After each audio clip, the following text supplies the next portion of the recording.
I'm here representing the Greenwich University, where I am doing my PhD over there, and then I was invited by the organizing committee to present a paper at this conference. It is the one of its kind, the first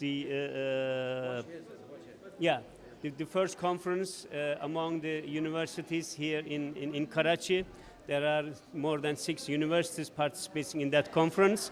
And then I have the pleasure to present my paper as well on capacity building, strengthening institution and a roadmap for Pakistan.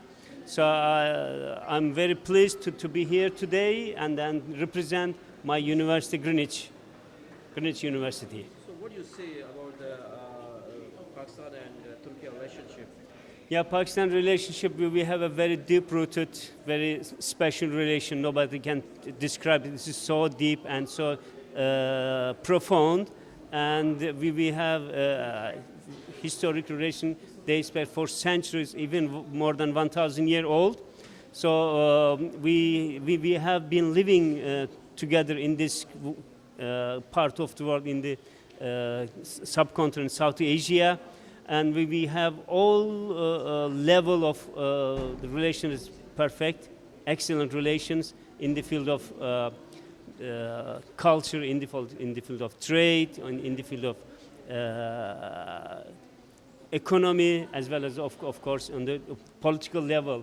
So we consider in Turkey both two countries but one nation always, and then we have a great respect for each other's countries, and we are enjoying excellent relations, brotherly relations. Yes. Tamam.